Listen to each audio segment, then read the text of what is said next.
All right, all right, all right. We All right, got Nick, I am showing go live, and we got some regulars pop in. I see EJ, I see Jeremy, I see US Dave. Ladies and gentlemen, what's going on? What's happened since we last saw you? No, just kidding. When Nick and I got off the show on Tuesday, we mentioned something like, what we want to talk about. I said, oh, something's going to happen in the next 48 hours that will dominate the news. And sure enough, this is national news. When an NFL team names a starting quarterback, it becomes national news. So actually, here in Atlanta, Drew Lock was trending on my Twitter profile. So it was definitely national news. I stopped in last night on the Mile High Huddle broadcast, and the reaction there it surprised me a little bit. It really did, Nick. It was rage.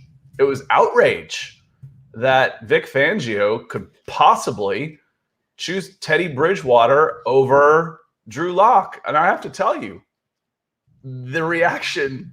I was shocked. It was shocking to me. I was actually a little nervous. I'm like, am I allowed to come in here and be positive about Teddy Bridgewater? I think our morning show will be okay. What do you think? Should we put a toe in the water first? I think people are going to feel however they feel, right? The fan is short for fanatic. So we have some fanaticism here when it comes to the quarterback decision. And I think a lot of people, it was a reaction to the likely reality that what this means for the Broncos long term. And it means right back in the same place, probably, less than a year from now, back in the quarterback market, looking for a quarterback. So a lot of people were hoping that maybe Drew Lock could be the guy. He was given ample opportunity. I know a lot of people are saying, oh, it's only 18 games. Most guys don't get 18 games. Even second-round picks, they don't get 18 games. And he had a chance this offseason again. The Broncos could have brought in a different veteran that could have drafted a quarterback. They gave Drew Lock a chance. Well, and here's the thing I want to hesitate with, Nick, is we're talking about this in the past tense, and we're using phrases like gave and had. It ain't over. No, it's not. We've been saying that from the beginning. This quarterback competition is not going to end. Every single broadcast that we've come in here and talked about quarterbacks, we've said the same thing. This is not gonna stop. First week of the year, second week of the year, unless someone goes out and wins 4 or 5 in a row with 12 touchdowns and an interception and just absolutely owns the job. I'm not sure either of these quarterbacks are capable of having a run like that. History shows if it's going to be one of them, it will be more than likely be Teddy Bridgewater, who is the more consistent of the two. But this quarterback competition, I don't think it's over for Drew Lock personally. No, it's not. And I mean, Teddy's had injuries. This team could, get off the wrong foot, or you have a couple games where Teddy's out. So I don't think it's time to put Drew Lock completely to bed. However, I do think that his chances to be the team's franchise quarterback long term, they had to have taken a hit, right? Like, just this is how they view him. He wasn't good enough to beat Teddy, and with how some people in Broncos country view Teddy, I mean, that probably speaks some volumes as well as to how the Broncos view Lock. But I honestly think it's not about Lock; it's about Teddy. It should be about Teddy Bridgewater. I mean, you've talked about it on here ample times. Teddy is an incredible leader. People love him. People gravitate towards him. People make a lot of excuses for Lock's struggles last year, but if you look at any player, you could honestly dig down and make excuses for why they haven't performed. You do that with Teddy as well. I mean, he almost had his goddamn leg amputated for that injury. Went to the Saints, was really good, but obviously they're going to go back to Drew Brees, Hall of Fame, first ballot Hall of Fame, one of the best ever. And the first time he's really kind of underwhelmed to expectations was his Carolina team, but he had a leg injury. That first 10 weeks, he was pretty darn good. He was a top 16 quarterback.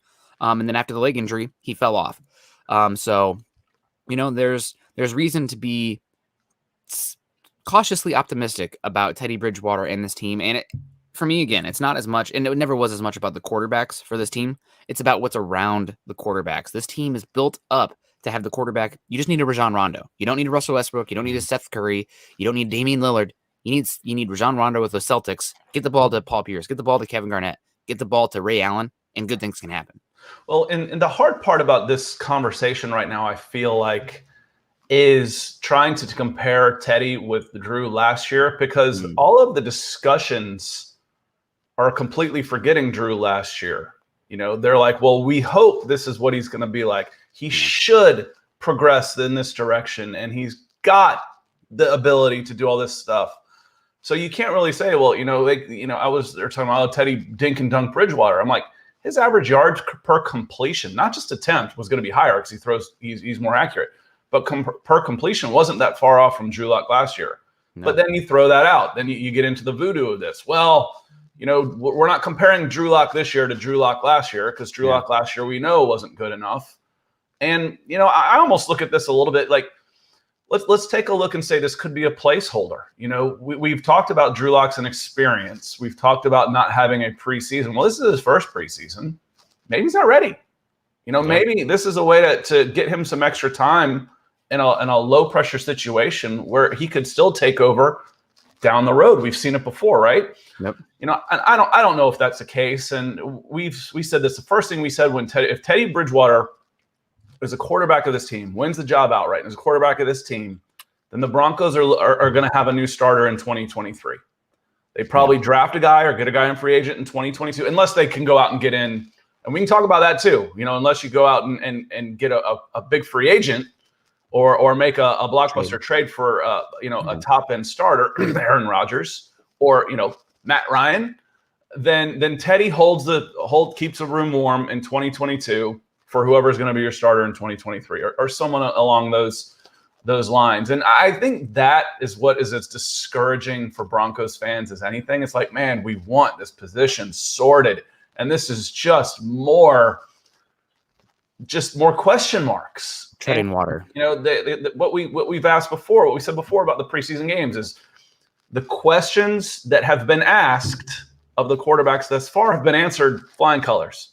But there's more questions. There's a lot of big questions to come once we start playing games. Yep. And I want to put a pin in that real quick because we got to say hello to everybody. This is obviously Broncos for Breakfast. You guys can follow Scott and myself on Twitter, Scott at Scout Kennedy, and myself at Nick Kendell MHH. You can also, while you guys are over on Twitter, follow us at Huddle Up Pod and at Mile High Huddle. Make sure you guys go click those. You can see all the latest content that's coming on there, not only live streams, but articles galore, a lot of content producers there. So a lot of good stuff and a lot of different flavors of ice cream, right? You have some people that are, very upset about Drew Lock, probably writing some stuff about that. They have some people who are just excited about the defense and get the ball rolling for some competitive football. Gosh, I can't even remember the last time the Broncos played competitive football beyond Halloween. So I think we're going that direction this year. Let's get that. I'm excited about that. I'm trying to be positive here. If you guys are over on Facebook, click those thumbs up. We got the wow react coming in from Tim Durr. We got a care react coming in from DeAndre Weatherspoon. And we have some hearts coming in. Holden Adams, Kareem Gomez, Gary Leeds Palmer, Greg Smith, Dave Glassman, and some likes from Travis Weber, David Marker, Leroy Williams, Rob Williams, and Walter Doser. Oh, another like coming in there. Victor Rios. Thank you guys very much. While you're over there on Facebook, after you click the thumbs up, make sure you head on over to facebook.com/Mile High Huddle, as well as facebook.com/Mile High Huddle Pod. Become a supporter. Join in the conversation there. If you are, raging against the machine that is the Broncos and Vic Fangio, let it be known. Voice your comments. You're going to find some people who share an opinion with you there. Or if you're somebody who's saying, let's give Teddy a chance. This is going to be a fun team this year. They got great weapons, could have a top 3 defense. All Teddy has to do is give the ball to playmakers and good things can happen. Go voice your opinion. If you guys are joining us on Facebook today, please subscribe, like, and share. Also go to youtube.com/C/Scott Kennedy. If you guys have not done so yet, Scott has a lot of good content there. A lot of good videos for your football fans in general. So I've been adding some of our stuff, Nick. Just good. some of the quick takes that we have on there. Just cross promote the show a little bit, and sometimes it's easier to take little bites of Broncos for breakfast instead of the whole buffet. Some people might just like a little snack in the morning to get their day going. An espresso, if you will, something a little caffeinated, a little. Yeah, perky. I go for the big 20 ounce. Yeah, me too. I make half a pot every morning, and I feel pretty good after that. I needed this mug last night. Going into the Mile High Huddle chat, it was ugly, man. It was ugly. It was scary. Yeah, well, I'm hoping that we can have a little bit calmer heads prevailing here and have a real discussion. Last night, everybody was obviously high emotion, and obviously with Chad and Zach, they're very much pulling for Drew Lock, and they've had the people who have circled that wagon with them. So that was lashing out last night, and I think that was they're upset, and that was an emotional response. But I think we're all going to get back on the same page here, and hopefully focus on the common enemy that will be the New York Giants coming up here soon. But let's say hello to the chat. We got Jeremy Sean coming in here. Good morning, fellows. Well, kind of good, I guess.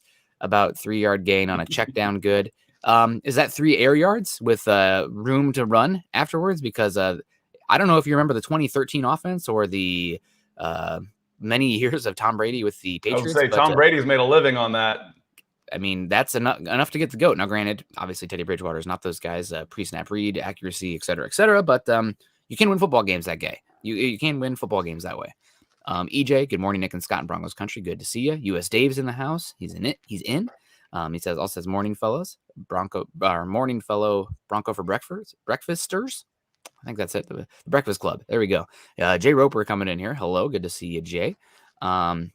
We also have EJ's in the house. Teddy Two Gloves gives the Broncos the best chance to win games. Let's win some games. Honestly, I'm really hoping that we do win some games. The Broken Pirates over on Twitch. Hello to our Twitch listeners. Let's go, Teddy. You're the guy, and let's get it done. Amen. Let's hope it's good news here. Javonte Williams, yes. Royce Freeman, no. Coming in here over on YouTube. I wonder where he stands in the running back position. Damn, Bridgewater done did it. I'm sorry for Locke, though. Bridgewater must do good and take us to a Super Bowl. Oh man, if you're a Super Bowl or bust is your I guess threshold of your expectations this year, I'm a little bit worried for you and everybody. But hey man, get in the playoffs. Anything can happen. Tim Durr's in the house. Morning, Nick and Scott in Broncos country. Good to see you. Ken Booker is in the house. Good morning. Teddy Bridgewater reminds me of 2016 Simeon.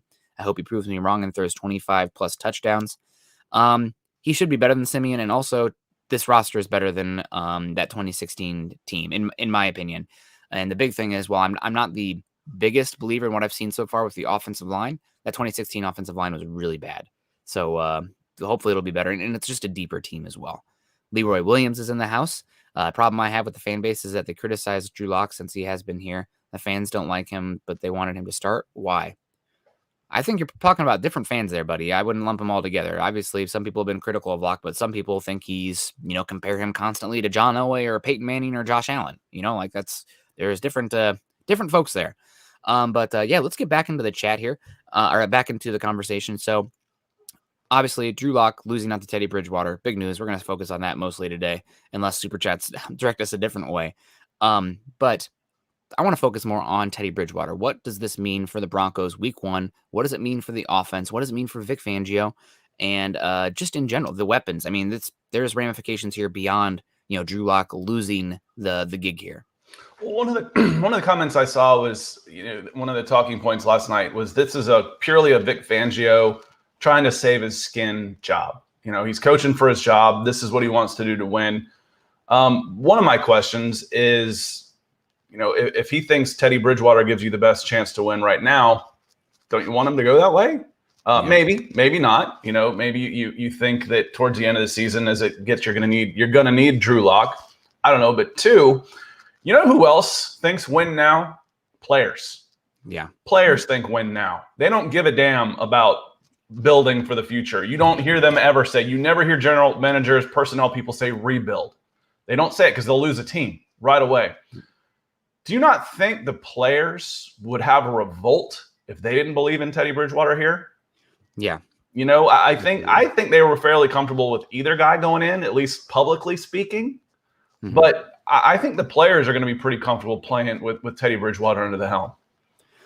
If you guys are fantasy football listeners, dynasty, whatever, buy all the stock in Jerry Jeudy, KJ Hamler, maybe even Noah Fant too, because while Drew Lock is probably, going to make some more explosive plays down the field, and maybe this is – I was already trending down on Cortland Sutton given the injury, but Teddy's going to get these guys the ball in space, in time, right reads, so should be great.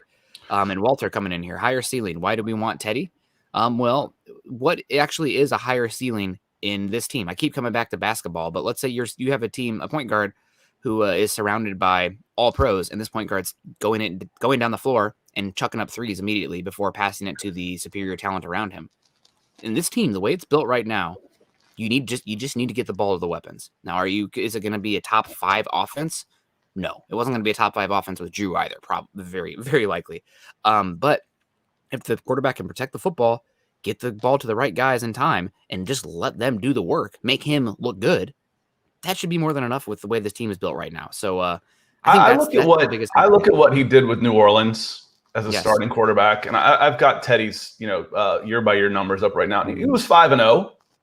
That's pretty good. No. 8 touchdowns in 5 games. Okay, might like to see a little bit more, but only 1 interception. So he was throwing 250 a game, 275 a game, touchdown and a half a game, and not giving the ball away and winning. Won all the starts. 5-0 as a starter in New Orleans. This is going to be the best set of weapons, I think, that he's had in his career. Now, it's funny. I think it might have been somebody on here posted, and I apologize, I don't have your name, talking about getting down a couple of touchdowns and having to rely on him to bring you back. I tell you, when Teddy is at his best, put 4 wide out and let him call the plays at the line of scrimmage. Teddy is best in a 2-minute offense. Is moving guys down, playing against those defenses that give you a little bit. They say at the prevent only prevents you from winning. But Teddy's at his best in a 2-minute offense because he thinks so fast. He's got a quarterback brain, makes the right read, and gets the ball out in a hurry. That's when getting the ball out to a guy 7-8 yards at a time, get an out route, 12 yards first down on 3-4 seconds. That's when Teddy's at his best. So yeah, and that's how I explained it when he was coming up, because he doesn't look all that great compared to some of these guys, the way he throws the ball and stuff. And when he was in high school, someone said, just explain it to me, Scott. What are you watching? I said, put him in a 2-minute drill, put 4 wide out, let him go to work. You'll see what I see. So he's at his best when he's moving fast and when time's of the essence. Yeah. Did struggle there last year. But to be fair, and again, is it excuse or isn't it reason for the team or for Bridgewater struggling? But that was a pretty poor offensive line. Carolina was terrible. They were bad. Terrible. They had the youngest defense in football. I mean, the first team ever to use every single draft pick on the defensive side of the ball.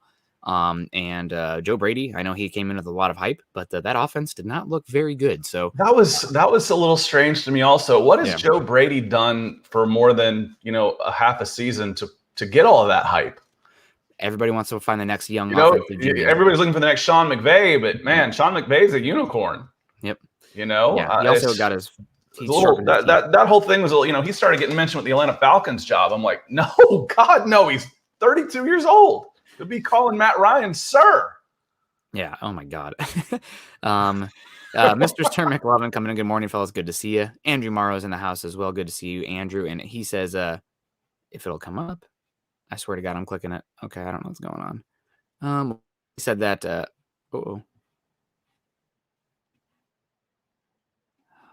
I think he froze a little bit. So there was also Travis has a comment here. I can't click on you. Travis Weber says, Scott, you also need to consider Sean Payton was calling plays when Teddy was a Saint. Not dissing Payton, but Shermer is no Payton. Well, that's not on Teddy. And Sean Payton is a hell of a football coach. He's kind of an ass, but that's okay. I don't need to love him. He's a really good football coach. And so, do you put a knock on Teddy because the offensive guy isn't that great?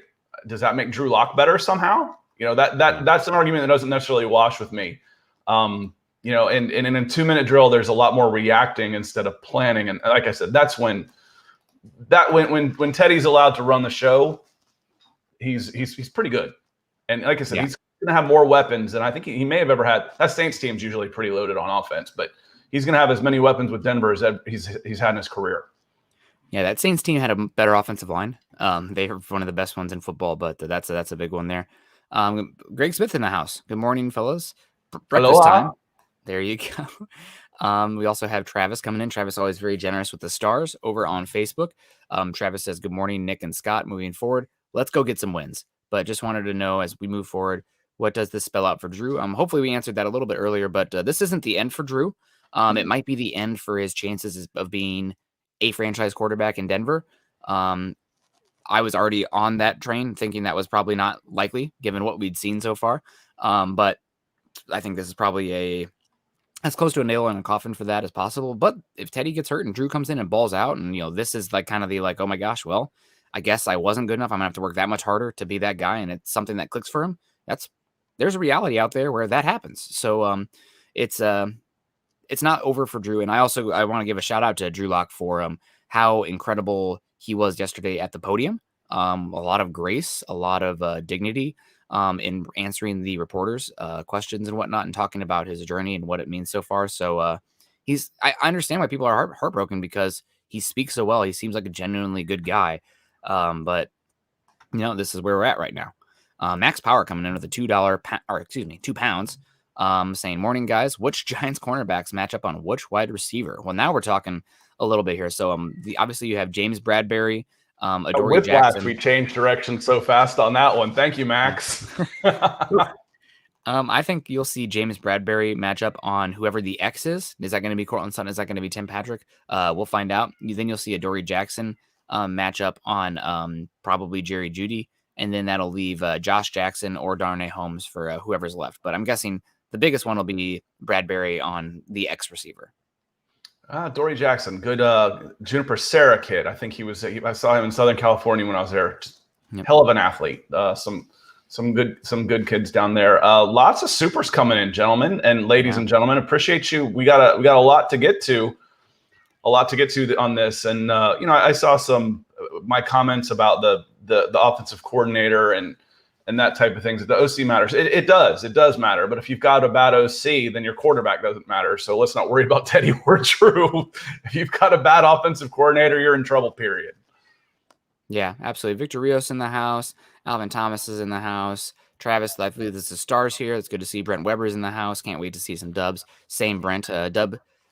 Weber for W, Shane Daniels, Mo Ron is in the house. It's good to see. It's good to see people. Andrew Lampy also probably coming in here with some stars saying, "Good morning. Not going to bash Teddy, and he has all my support, but Fangio can back to Chicago hopefully sooner rather than later. Can we win a Super Bowl and still fire the coach?" I don't know if that's ever happened, but it's possible. The thing is, if you fire Fangio, maybe he's not the best head coach, but you are definitely giving up probably one of the best schematic defenses in football, and that's not enough to get it done. But you hope that Fangio gets it. Also, for the Broncos' sake, right now with no owner and whatnot, you don't want to have to be paying Fangio on top of another coach. So, we'll see what happens there. But I don't think that's going to happen. There's always more money. This is the NFL. When NFL teams start talking about losses, they mean losses from their profits. We only made $100 million this year instead of $150 million, so we lost $50 million.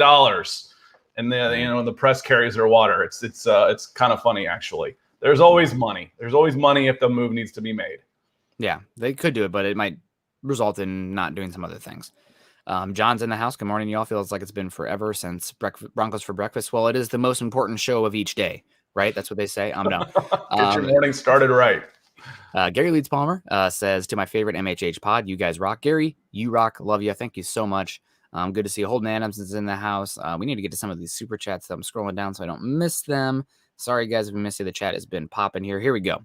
Richard coming in here with €5, saying, "Yeah, you're figuring out the difference between the euro and the pound. If we haven't learned anything, it's my love of international football, learning the difference between the euro and the pound here. So thank you, Richard." Coming in, I'd gamble on Locke might become the long-term quarterback, no matter how unlikely, but Teddy Bridgewater doesn't take us anywhere good in 2021, 2022, or 2023, guaranteed. Talking in some absolutes here, Richard. I'm not sure how I feel about that, given what we've seen about Bridgewater versus Locke historically. A lot of people think that positive progression happens. Linear growth is going to happen for quarterback every single year. You see them get that much better. But like, how much better has Patrick Mahomes gotten every year? It's not really the case. Not every single guy takes leaps and bound growth every year. So what do you have to say to Richard here? Obviously coming in. One of the questions I had, and honestly, because as much as we've talked about Patrick Surtain, is if you didn't think Drew Lock could be the guy, did you really need to pass on a quarterback? Again, it goes back to, why do you make that move? Because you didn't believe in Mac Jones and Justin Fields. That's why you passed on them, not because I'm more convinced that's the reason than any hope put into Teddy Bridgewater and Drew Lock. It's like, we don't want to make this mistake again. We can't use a top 10 pick on a guy who we don't believe in. That has to be the reason why they passed on those guys, because obviously if Teddy Bridgewater is your starter over Drew Lock, you still have questions at quarterback. You still have big questions at quarterback. So I've said at the top of the show, Richard, that I said it in April. If Teddy Bridgewater is the quarterback and beats out Drew Lock, then you're probably drafting a guy in 2022 or going big time free agent trade acquisition. But you're looking for a new quarterback in 2022, and you'll have a new starter in 2023. Yeah. Nope. I think that's one reason everybody's really upset. And also, we haven't even talked about it, but the bar for quarterback play in the AFC West is as high as anywhere in the country or anywhere in the NFL right now, with obviously Derek Carr, top 12 quarterback, Justin Herbert, a ascending superstar, maybe even, and then Patrick Mahomes, the face of the NFL right now. So it's Meanwhile, rough. take a look at the NFC South. Let's take a look at the NFC South. I got Sam Darnold at Carolina. I got Tom Brady. He may play till he's 90. Who knows? In Tampa. And who the hell do we have in New Orleans? And then I got a 36-year-old, Matt Ryan in Atlanta. Future Denver Bronco, Matt Ryan. we can hit on that a little bit. I think it was Tim Durr had a question about his cap hit that I can address to if we circle back. For sure. Jetty Splash is coming in here with $5 over on YouTube. Looks like I got a nice little picture of a sandpiper there. Cute little bird. T or F. Teddy Bridgewater scrambles to make plays while the DL only runs for his life when threatened. I really don't know, but it looks that way. Byron.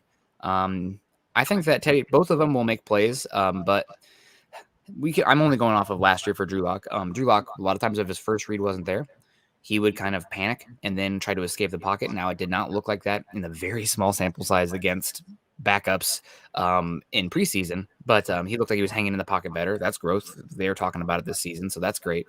But I do think that Teddy Bridgewater is more methodical with his scrambling, and he will, if he sees something there, if his reads aren't there and he sees, he can pick up 5 yards, he'll do that.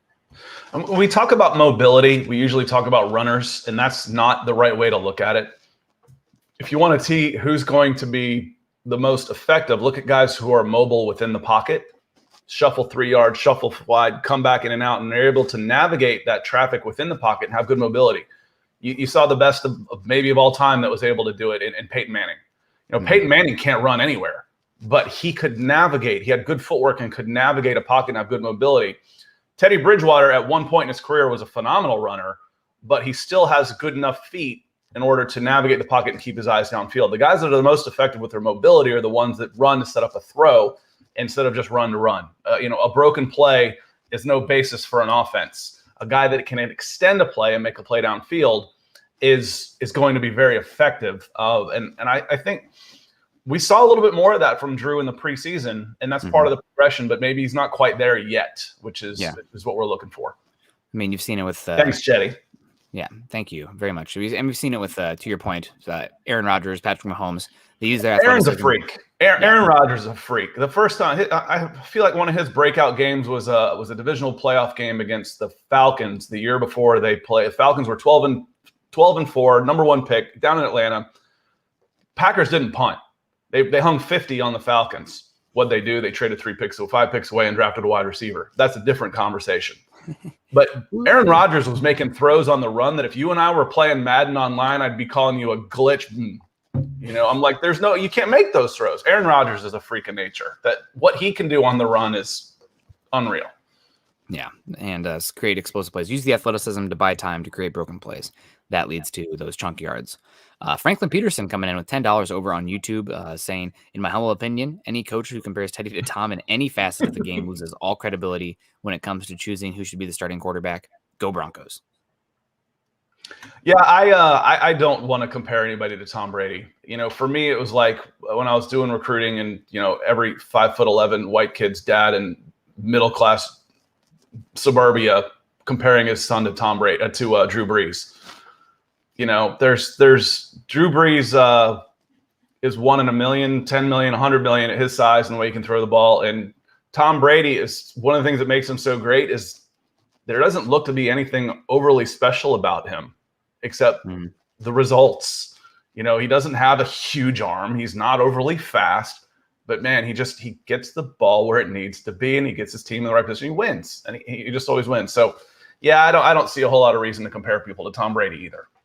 Yeah, I mean, an outlier, right? That's what it is. Mark Anthony coming in here with the $4.99 super over on YouTube. Thank you so much, Mark. He says, I was rooting for Drew, but if he was it, he should have beat Teddy. I support Two Gloves and really hope the fan base gets less toxic. Time to win. And that's like everybody's talking about. You see what happened with Josh Allen in his third year.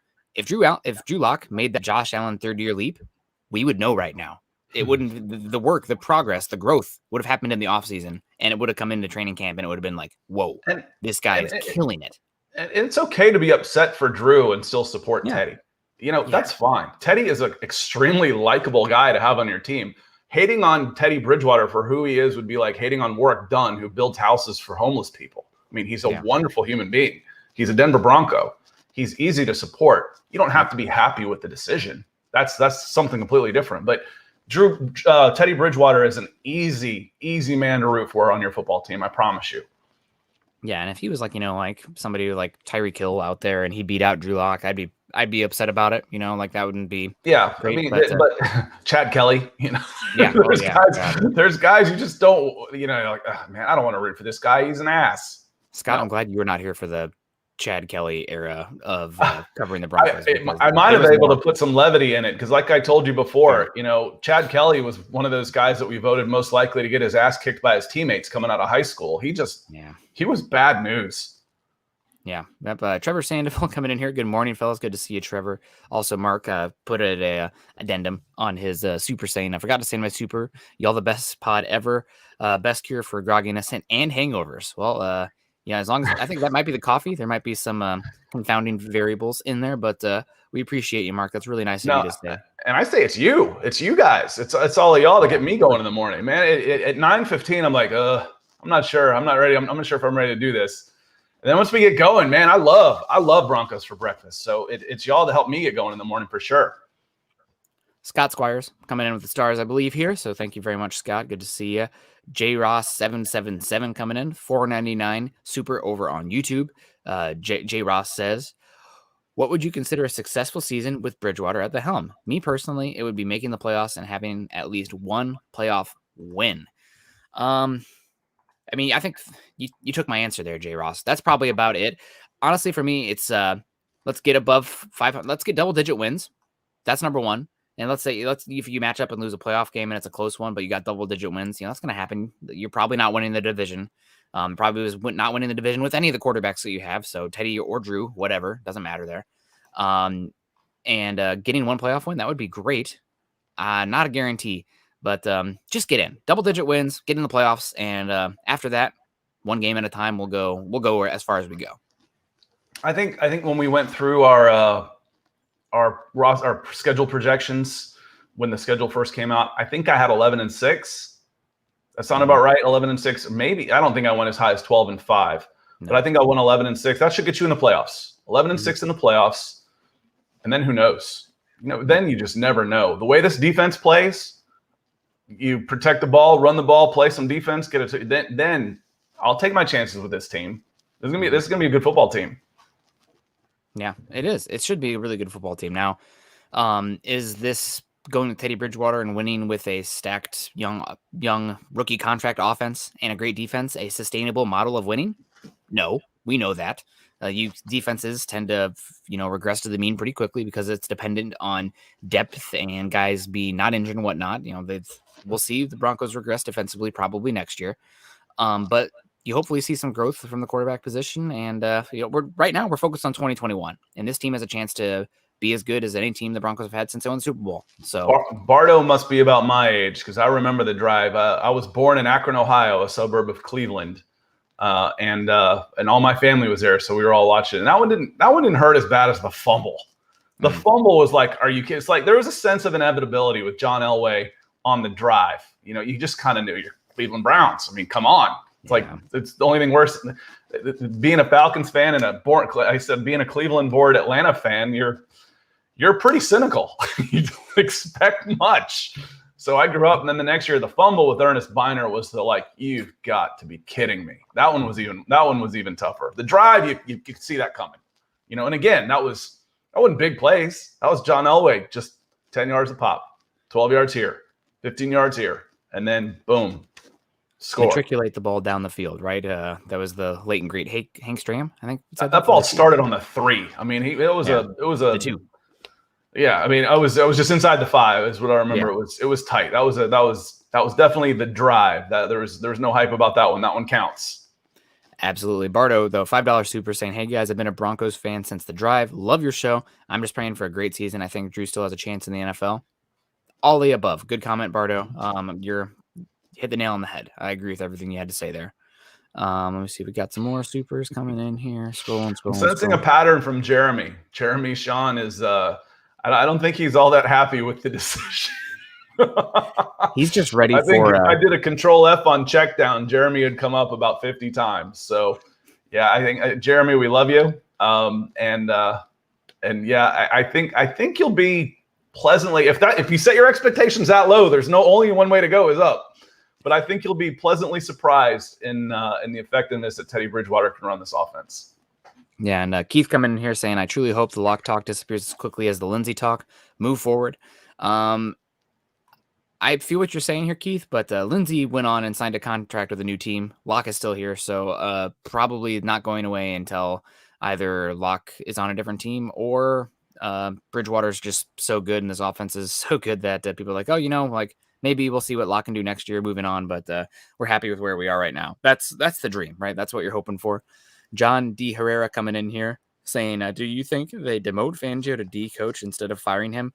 Just feel like we need a coach who is good on both sides of the ball. Has that ever happened? Guys don't take demotions. They take their payouts and they go get a new job. Yep.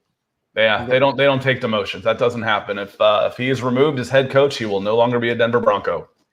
That would totally change like the power dynamics and stuff too of the team. I don't think that's. Well, a new guy coming in doesn't want somebody looking over their shoulder. That's doesn't happen. Yeah. The only time that has ever happened is if you have an interim head coach.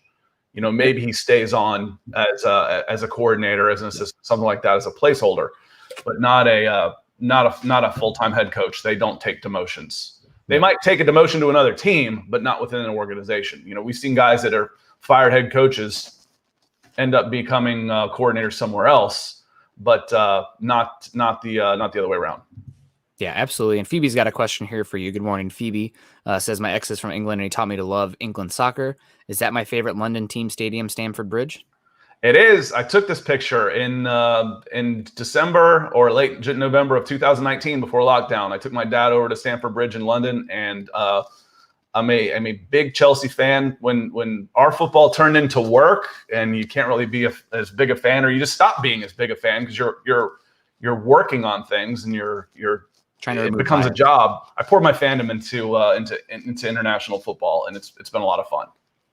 Absolutely. Thank you for the comment, and go Chelsea. Gears Gains Games coming in with a $2 super over on YouTube. Good morning, fellas. Go Broncos. Thank you very much, Gears Gains Games. That's a tongue twister if I ever saw one, but God bless. Andrew Baker also coming in with looks like the stars here. Thank you, Andrew. Andrew's always very, very supportive and helpful. Also said here, morning guys, enjoying coffee in Omaha this morning, but heading home soon. Denver Broncos for life. At least the QB drama is settled for now. It's kind of like a fire when you put it out, right? Like Vic Fangio yesterday put a big old bucket of water on the fire, but there's still some embers in there. And if you leave it sitting there, or don't tend to it, or make sure that it's safe, you could see some sparks, some flames raise back up. So it's settled for now. But the key word, the first 3 and out, you're going to hear it again. It's not calm. It's anything but calm. It's I think that was a good analogy. It's smoldering under there. All it's going to take is just a couple of sticks, and it's going to go poof. But we've said that all year. We've said that for months on this show, that this quarterback talk doesn't end. It's not going to end. Nope. The first time that either of these quarterbacks goes out there and struggles, it's going to crank right back up again. And we said at the top of the show, this isn't the end for Drew Lock. It's not. So it'd be interesting to see, what does he want to do? Does he want to push for a trade? Is that something that he wants to do, is say, listen, if I'm not going to be the starter here, if you're going to take this guy who finished 22nd, and has been all over the place, and then, maybe I'd be better off somewhere else. What does he want to do? He's got 2 years left on his contract. That could be the next question too. Yeah, absolutely. Trevor coming in here saying, Nick and Scott, what's next for Drew? Trade? What do you say? And I was actually talking with somebody about this yesterday. I can't remember who it was. But there's no reason to trade Drew. You have a 2 years of control guy who has solid experience in the NFL, and a quarterback and Teddy Bridgewater who's had injury history, and a coach who's on a hot seat. Unless somebody's offering me like a 4th round pick and like 2023, I was going to say more on top of that, like a 4th round pick and then like a 2023 5th or a conditional pick that could be like a 4th or 5th. Like it's got to be more than that, because you can't get a backup quarterback for a 4th and a 5th round. Now you've got at worst, a really good backup quarterback for 2 years. Cheap. Yeah, and cheap too. You know, his cash money is about $1.5 million over the next 2 years. His cap hit's $2 million. He's cheap. Yeah. You're gonna at worst case, you've got one of the best backup quarterbacks in the league for 2 years. Yeah. In order to pry him away from me, you're looking at minimum a 2nd round. You're talking about guys that, you know, when you start seeing some of these deals that go out there, you know, what did the Jets give up for Sam Darnold, who was on a massive contract? The Carolina Panthers are going to pay $40 million to. You know, and I still think they got a 2nd round for him. Yeah. You know, this is a guy who's every bit as good as Sam Darnold, and for 10% of the money. You better send me more than a 4th and a conditional 5th if you're going to take him off of my team. I'd rather have him, unless he pushes for a trade, unless he's saying, you know, his head goes down, his shoulders go down, and he becomes a prop. But I don't see that happening with Drew. There's just some mystique around Sam Darnold in the league that he was going to get more because of that 3rd overall pick. That usually brushes off after the 2nd deal. Team, yeah. You know, look at Josh Rosen. Yep. The Dolphins sent a number 1 for Josh Rosen. Now was it a 2? Yeah. I thought they sent him a 1. Okay, but it was a 2. Again, at least a 2. Mm-hmm. And you know, still, and he was on a lot more money than Locke is. Now you're getting him off waiver wire. You know, after the 2nd move, now you're picking him up off of waivers. So you know, this is Sam Darnold's last crack at it in Carolina before he starts becoming a cheap journeyman. Yep, I agree with you. I think I'd ask for a 3, but if somebody offered me some, like, and also the way I'm looking at the quarterback class right now, if I'm in charge of a team, I am accumulating 2023 picks like crazy. 2022, not for me. 2023 looks like it's going to have some good quarterbacks.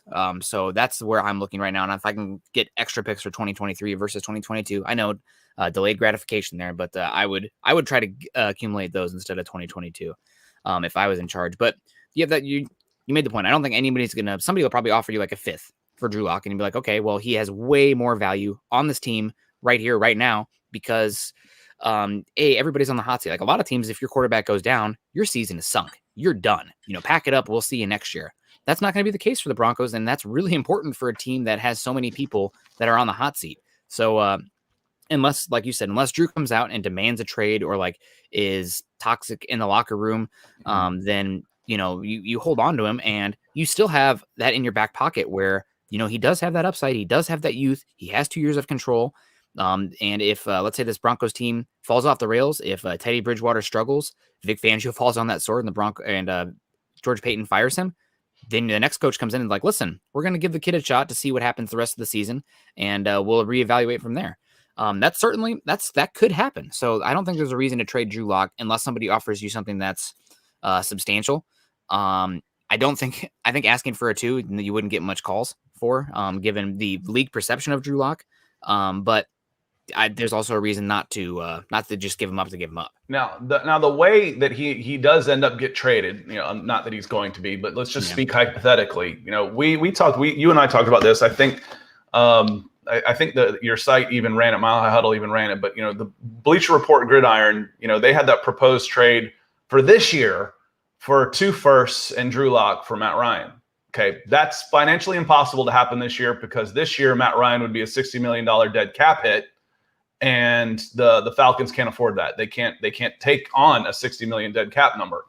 So next year, after June 1st, that number could drop to 20, and it included 2 firsts and Drew Lock.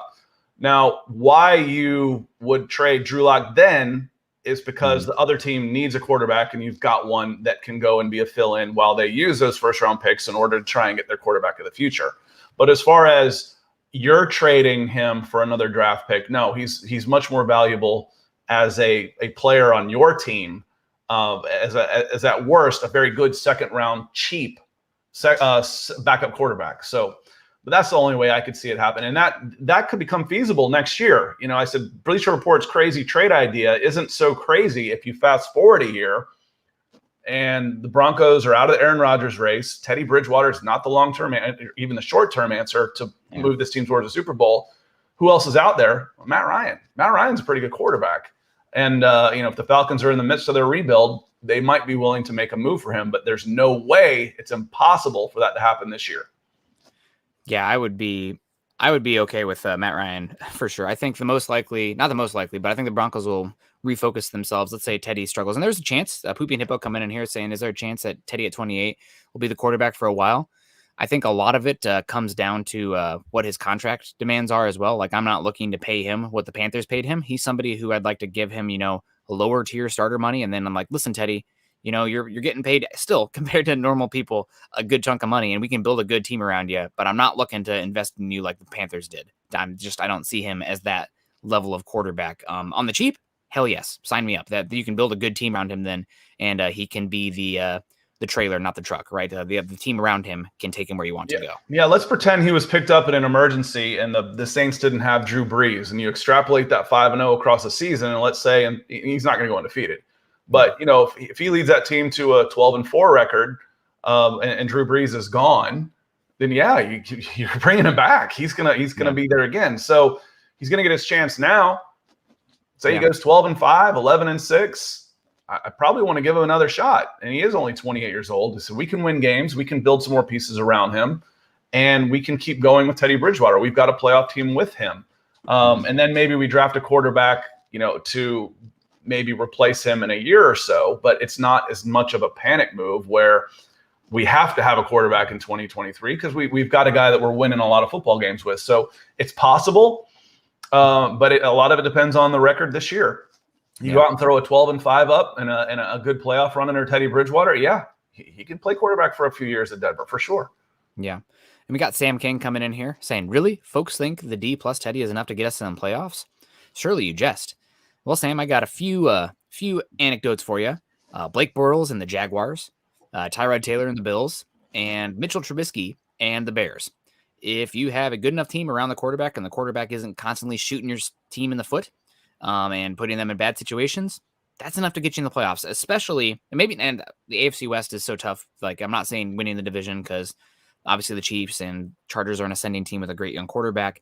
But there are 7 playoff spots now in each conference. So as long as Teddy isn't out there killing you on offense and you don't have a rash of injuries, that should be enough to get in the playoffs. If you're hanging around 500, you're in the playoff race. Yes. We've seen teams under this format get into the playoffs with a losing record, which just kills me. I hate that. To me, it cheapens the regular season and makes so casuals only watch playoffs, but that's a different conversation. But yeah, I think this team, again, we didn't know who was going to win the quarterback position, and you and I both came up with the same record. I'm pretty sure it was 11-6. I'm pretty sure we both said 11-6. You're even more cynical than me, so you may have said 10-7. I said 9-8. But 10-7 gets this team in the playoffs. I think 9-8 good.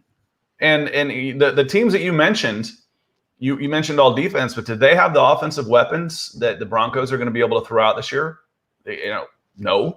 A pair of really good running backs. The receiver core, we can list them again. At least one good tight end, maybe more. So, the weapons that they can go out there, it's just don't go out and lose this game, quarterback. And we're going to be in every game we play. A couple of them fall our way. 2 of them fall your way. Instead of 8-8, now you're 9-8. Instead of 9-8, now you're 11-6. A couple of breaks. Absolutely. We got Andy Cowick coming in with a $5 super over on YouTube. Teddy's a point guard surrounded by good yak weapons. Couple that with a great defense, and yes, I think there's a chance. And Andy, I think, has been listening to the show because that sounds familiar. I agree with you completely. You got KJ Hamler, you got Jerry Jeudy, you got Noah Fant, you got Melvin Gordon also, who's actually a pretty good receiver out of the backfield. I know that people are like, oh, the check down's bad. The check down means that the other stuff wasn't available or open and you went to it. And as long as you're getting there in time, in space, and you can get the ball to the guy in the right spot, like throwing it, yak is a quarterback stat. If you're getting the ball to the guy where he can do stuff after the catch with a head of steam, that can make an offense not only great for this team because of how good the defense is and playing complementary football, but those guys can take a 5-yard gain and make it 50 yards. I mean, Broncos country, how quickly do we forget the 2013 Broncos under Peyton Manning, all those bubble screens to Demaryius Thomas taking off like a goddamn horse 70 yards down the field from a little just horizontal pass, and he's gone. Like you can get easy yards that create explosive plays if you have the guys around you that can do that. I think the Broncos do have those guys. That's unfortunately how the Falcons use Julio Jones, which is why he was always so beat up. They'd use him as a running back, quick screen, and he'd have he'd get down at the end of a drive and have 6 catches for 70 yards, and then he'd be gassed on the sidelines and not get a touchdown. But yes, and again, there's multiple weapons. You can use 6 guys like that with underneath. But let's not kid ourselves. You get I always going to want to say his name right. You get Cortland Sutton up the line on a streak. It doesn't take a rocket arm to loft one down 40 yards and let him go up and get it. You don't want to do that over the middle, but when you're going to the sidelines, a fade route to stretch the defense, a streak up the sidelines is an easy throw for any NFL quarterback to get the ball downfield. If you get single coverage on a post route, all of these guys can make that throw too. You don't need to you don't need to have a Brett Favre, John Elway arm to stretch a defense. No, you don't. Especially if the play action is working, especially if you got your running game going. And that's something I want to get to as well at some point, is talking about the offensive line. Now that's like the biggest difference maker for me on this team. Like we know the quarterback that's set for right now, but the offensive line I feel like has the largest error bar and could really take this team one way or another depending on how they play. But I want to get to Jacob's comment here. Do we even know how good the defense is? All is speculation, but we haven't even started the season yet. We won't know until we know, Jacob. On paper, they look really good. And luckily they play 3 rookies or, unproven quarterbacks out of the gate, which will help them immensely early season. But, you hope that they're going to be top 5, should be top 5. You hope they're going to be top 3, but they could be, top 10. And that would not be good enough. In my opinion, that would probably not be good enough with Teddy Bridgewater in this season, because also I think the offensive line right now, the way it's looked, is probably going to be average. I was hoping for a top 12 offensive line. I think it's probably going to be more likely in that like 14 to 18 range. But how good is this defense? It better be good. And if it's not, also, this is another thing. If it's not, Vic Fangio's gone, right? Like you're bringing him in and he's having issues, right? Like lack of faith in the fan base with the head coach. He hasn't won a game in September yet. He hasn't had a top 3 defense yet. Now he has excuses. The Broncos were playing street safeties at cornerback last year to end the season. That's not even hyperbole. It's reality. But they invested heavily in the defense this year. They invested heavily in Vic Fangio. He has to go out there and put out a top 3 defense this year, or he's probably gone. There's talent and depth and competition at virtually every position. And that's a good thing. Now it's up to your coaches to scheme. It's up to your offense to protect your defense a little bit. It doesn't matter how good your defense is if they're on the wrong side of 3 and outs and bad field position because of turnovers. And again, that helps play into why Teddy Bridgewater might be getting the nod, is to help protect that defense a little bit, moving the ball, field position, running game. It might not be the world's, it's not going to be the greatest show on turf by any stretch of the imagination. But you know what? One of my all-time favorite teams is the '92 Alabama Crimson Tide. If you watch those guys play defense and chew out running game and beat teams, it was pretty fun to watch. I appreciate that way, that line of playing. But so I'm looking. I like this style that is setting up for the Denver Broncos. I like running game. I like play action. I like good defenses. I like Von Miller and Bradley Chubb coming off the edge with their hair on fire. I like Patrick Surtain roaming in a free position to take advantage of panicked quarterbacks who are under fire. I can't wait. I can't wait for September 12th. Yeah, no, absolutely. I want to get to Barack Nassi's comment here, saying the Broncos are happy with an 8-8 record. You mean probably 9-8 or 8-9, given the change in the schedule this year, 17 games. It seems every year. Get lazy in the draft when we should be swinging for the fences every year. We're passive when we need to be going hard. I feel like a lot of people right now are where I was after the Broncos passed on Justin Fields at the quarterback position, thinking like, oh man, we're going to be back here a year from now talking about the quarterback position. I had hope for Aaron Rodgers still then, but I have empathy for those fans right now that feel a little bit of despair for, the inevitability of the Broncos team at quarterback. But, focus on this year. Excited about the team right now. But I don't know if they're being that passive. I will say though that you do have a little bit of a push and pull when it comes to the goals of this team. With Vic Fangio, with a lot of this coaching staff, it seems like there's very much a 1-year focus right now, which is fine. And those guys are kind of going for their job, but that's not what you want from your general manager and the team's health as a whole. So it could be an issue down the line, but like I said, once Justin Fields is passed, and I know I've said 100 times on here, guys, I'm not over it yet. I say I'm over it. I'm not over it. But that's when I kind of shifted my focus to 2021, the best team possible in 2021. And hopefully everybody can get on board with that, because I think that's going to result in the most enjoyment and happiness for this team this year. Well, I've been enjoying reading the comments too, and King of the North is a Minnesota Vikings fan that has found us. So welcome, because he's been very cordial and very supportive of Teddy Bridgewater, and kind of like me, King of the North, or should we just call you Jon Snow? Actually, who was it? It was Rob. I would say it was Rob. He didn't last very long. You might get Red Weddinged in here too. But you know, I was a little worried. I was like, am I allowed to be happy with the reaction for Teddy Bridgewater, Teddy Bridgewater's quarterback? But frankly, I was going to be happy with whoever the quarterback was, because I know that whoever wins a quarterback job, it meant that it was going to be a better. We're going to see better quarterback play from the Denver Broncos than we did last year. I guaranteed. Yeah. So again, I just went through it. I won't go through it all again. All the reasons why I'm excited to watch this team, and I'm looking forward to watching Teddy play for the Denver Broncos. Yeah. Yep. No, absolutely. And thank you very much, King of the North. Looks like he's rocking a Houston Oilers image there, though. So I'm not sure what's up with that, but thank you for coming in. Keith coming in saying, if we passed on Lance, I would have been upset. Wasn't sold on Fields. Sounds like the Broncos weren't sold on Fields also. So that's where we are. I also think that the Broncos thought that, I really do. This is the only thing that makes sense in my head. I think they might have taken Fields, but there was all of a sudden Aaron Rodgers stuff going on here. It's like, oh my God, wait a second. We can get Aaron Rodgers and our favorite defensive player in the draft, in Patrick Surtain II. Let's do that. I mean, Justin Fields might be great, but like Aaron Rodgers and Patrick Surtain, God bless, we can win a Super Bowl this year with that. So that kind of changed, and I think that Aaron Rodgers is still a possibility for next year. If not, then you start to go down the list. I mean, I've seen somebody in here has been talking about options. Lil Yell 69. Here we go. He's mentioned a couple times here. Thoughts on big time quarterback trade in the offseason? Kyler, Jimmy G, Russ, maybe Minshew. There's also Kirk Cousins. There's Matt Ryan. There's Aaron Rodgers. I think Kyler Murray won't be traded. I would be interested, though, if he was available. Jimmy G, no thanks.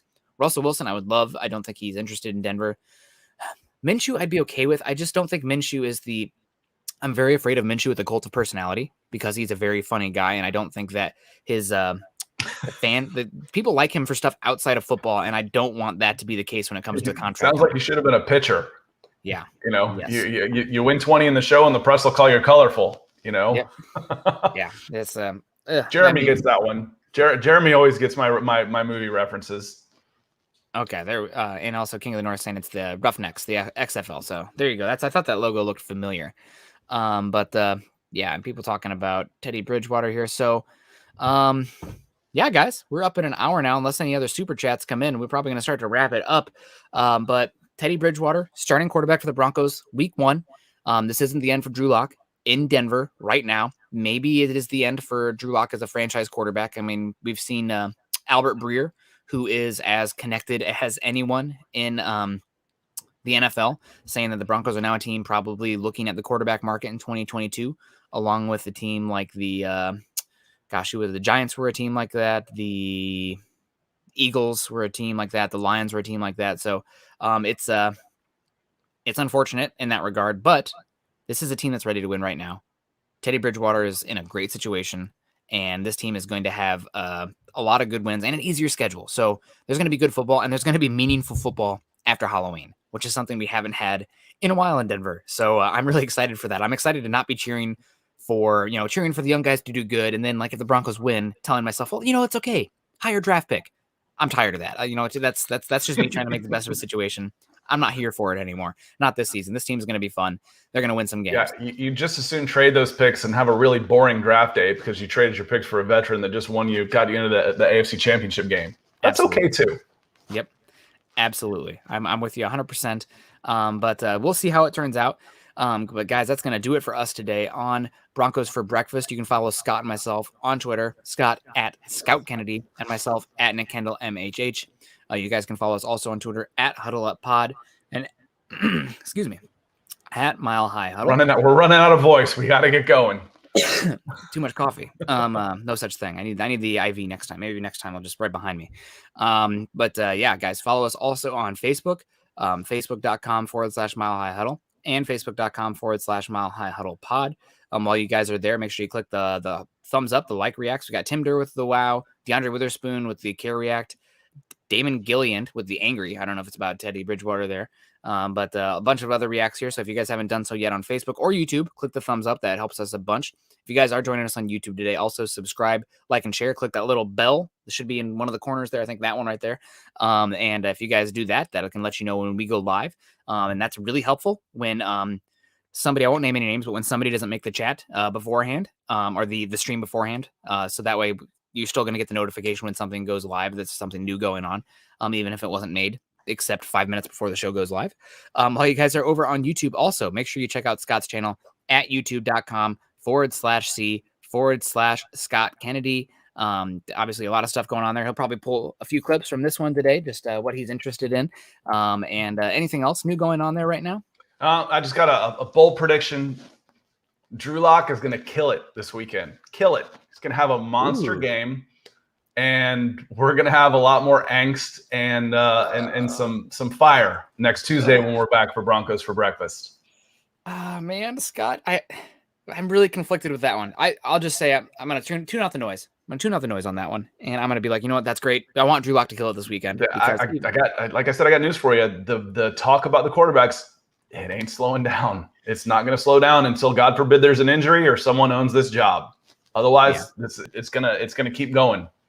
Yep, absolutely. We also, let's say hello to everybody coming in here. Refreshing show, beats the hell out of other free-for-alls and other chats. Well, glad you like it, Dave, but every show has different flavors. I'm just glad you guys can find a little safe haven here for some calmer voices prevail, right? Not feeding the rage machine today. Not today. Maybe sometimes, not today. DBA, did you miss it? Yep, you did. We're finishing up, but we'll see you later. EJ coming in. Great show, guys. Smash the thumbs up. Go Broncos. DBA also saying hello, goodbye, everyone. Have a good one. Go Broncos. Mike Woodward also coming in. I missed it. Damn, I'll like and leave. Thank you, guys. Be like Mike. We'll see you later. And guys, I go back through the comments afterwards. So if there's a question, if you have a question about anything that we said or some clarification or something that sounded idiotic that I'd like to explain more, I go back through these comments if you're watching on demand. A lot of time, we had a bunch. The last show, there's like 50 comments in there. There wasn't much to respond to, but if you have something there, I go through them. So, I say a lot of stuff that can sound stupid. So let me explain myself why it sounds so stupid, at least. Yeah, I find that tends to be the case for me on Twitter because I am not short-winded, and 140 characters just doesn't, or whatever, 240 characters just doesn't do it. Sometimes that's okay. Even with the expanded 260, no one reads past 120 anyway. I know. God damn it. I know. Keith coming in here with a really nice comment. Best pod I found. Thanks, gentlemen. Thank you, Keith. That's really, really nice. Jeremy Sean, thanks, guys. Great show. Kayleon Green, yo. Good to see you, Kayleon. Tim Durr, love the pod. Have a good day. You have a good day as well. Chris Beeston coming in. Good show as usual. Thanks, guys. Michael Ronquillo, good to see you, Michael. Great show today on Broncos for Breakfast. Go Broncos. CC, thanks, guys. Have a great day. And let me see. US Dave, that guy doesn't even get a shout out when it's mentioned. I'm not sure what you're talking about there, US Dave, but love you. Stay safe. And yeah, guys, also want to give a shout out to everybody who contributed today. I'm sure we missed some of the stars, but I'll do the best I can. I think Travis Weber was in the house. Andrew Lampy was in the house. Gary Leeds Palmer was in the house. Thank you guys very much. Also, there was a Richard. Oh gosh, Scott, this is a German last name. I'm gonna butcher the hell out of this. Richard, I got looks like Beisenkotter. Richard Beisenkotter. I'll go with that. I see the might be the long. The O might be long. Richard Beisenkotter. Okay, let's go with that. I like it. Jetty Splash was in the house. Obviously, Travis Weber, Franklin Peterson, Mark Anthony, J Ross 77 came in twice. Bardo Tripper, John D Herrera, Gears Gains Games, Andrew Baker, Andy Cowick. Thank you guys so much for coming in today and supporting us, supporting the show. Obviously, like I've said many times, we weren't sure. Also, Trevor Sandoval, I think, or Sandal came in with the superstars as well. But like we said, we weren't sure if how viable a morning show would be with everything going on, but you guys have been, the response has been resounding. You guys have been super supportive, and we're going to keep the ball rolling here as long as you guys are, giving it that push for that forward momentum. So what a big day on Tuesday. Yeah, The show on Tuesday matched was pretty close to the evening show, which I think is, as far as overall views on YouTube, which has got to be encouraging. I'm encouraged by it. Yeah. But again, I set my expectations really low, so that there's only upside.